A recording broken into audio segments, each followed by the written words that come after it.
Thank you very much.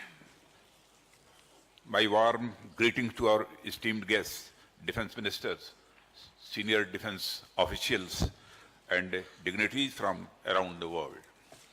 It gives me immense pleasure to welcome you all to the Defense Ministers' Conclave being held on the sidelines of the 14th edition of this prestigious biennial air show, Air India 2023.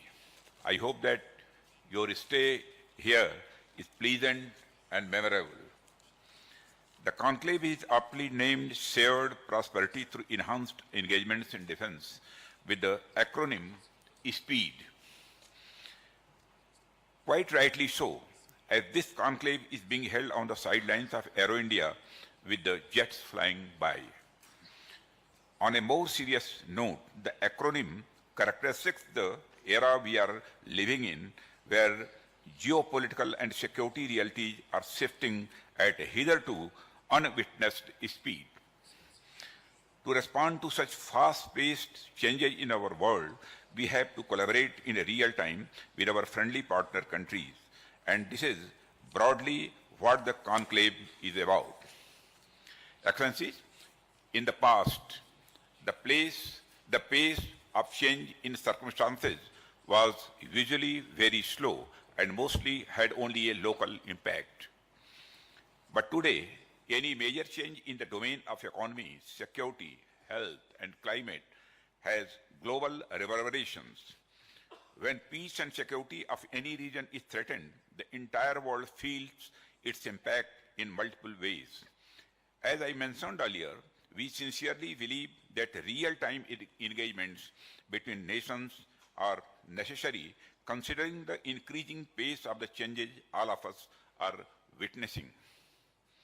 Further, in an interconnected and networked world, the rapid transmission of shocks and disturbances around the world makes it impossible to insulate one's own country from the issues of other countries. Regular interactions during summits, conferences, conclaves, etc. ensure that views and concerns of all can be thoroughly discussed and suitably addressed for a common, secure, and prosperous future. India has never been a closed country and has been always open to new ideas or thoughts from all over the world. Our past openness continues to shape our present and future. Commingling and contest of various thoughts in India has made us a global ideation center. The ancient Indian ethos guides us to work not only towards cooperation for mutual benefit, but goes a welcome step further from a mere transactional approach to an edifying recognition of all humanity as one family.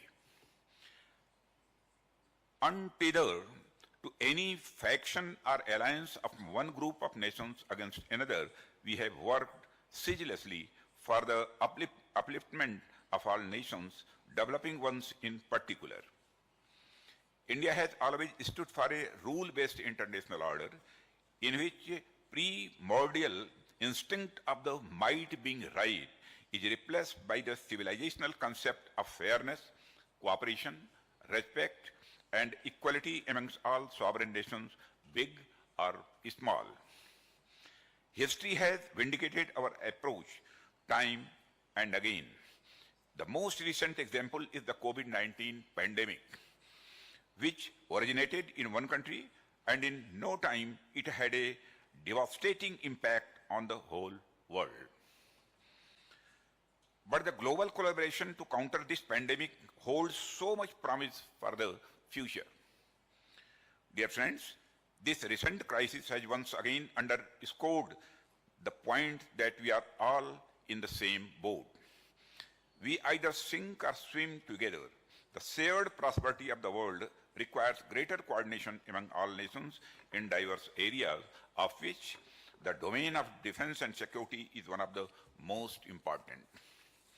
Excellencies, today, collective security has become sine qua non for our development and prosperity.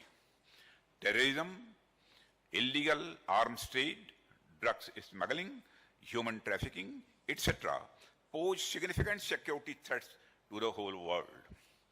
The security issues I have mentioned are not altogether new, but their scope and scale are unprecedented.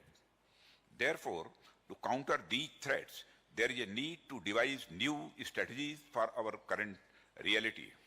India doesn't believe in dealing with such security issues in the old paternalistic or the neo-colonial paradigms. We consider all nations as equal partners. That is why we do not believe in imposing external supra-national solutions to a country's international problems. We do not believe in giving sermons or cut and dried solutions which do not respect the national values and constraints of the countries in need of assistance. Rather, we support the capacity building of our partner countries so that they may chart out their own destiny in accordance with their own genius. There are nations which are richer militarily or technologically more advanced than others, but it doesn't give them the right to dictate their solutions to the nations in need of support. Friends, this top-down approach towards solving problems has never been sustainable in the long run. Often, it leads to debt trap, reaction from the local population, conflict, and so on. That is why the focus should be on providing assistance in terms of building up institutions and capacities so that bottom-up solutions can come up originally in consonance with the ethos of the nations being assisted. With the above principle as our lodestar, India offers an enhanced defense partnership to the friendly foreign nations. We offer a partnership that is accommodative of the national priorities and capacities. We want to build with you. We want to launch with you. We want to create with you. And we want to develop with you. We wish to create symbiotic relationships which we can learn from each other, grow together, and create a win-win situation for one and all. Friends, as I have mentioned earlier also, it is our endeavor to transcend the hierarchical relationship of buyer and seller to a co-development and co-production model, irrespective of whether we are buyer or a seller. We are a major defense buyer as well as a significant defense exporter. When we are procuring defense equipment from our valued partner nations, very often they are sharing the technical know-how, setting up manufacturing plants in India, and working with our local firms for various subsystems. And when we are exporting our defense equipment to our friendly nations, we offer our full support towards the capability development of the buyer through sharing of technology, training, co-production, and so on. Aero India provides an opportunity for our aviation and defense industry, including the aerospace industry, to showcase its products, technologies, and capabilities to all the national decision makers. I am confident that you would have gained knowledge of the robust defense manufacturing ecosystem being created in India.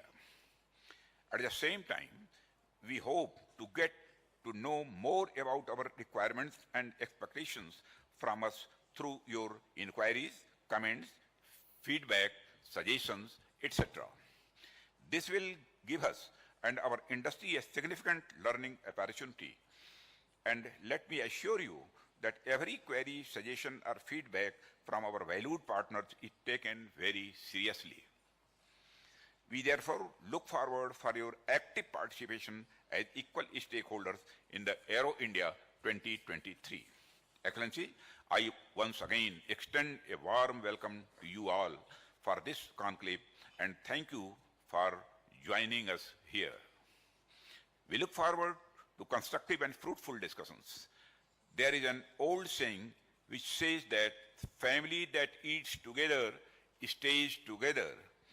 A lunch is planned after this session where we all can eat together and pray for staying together in our common quest for shared prosperity. Thank you very much.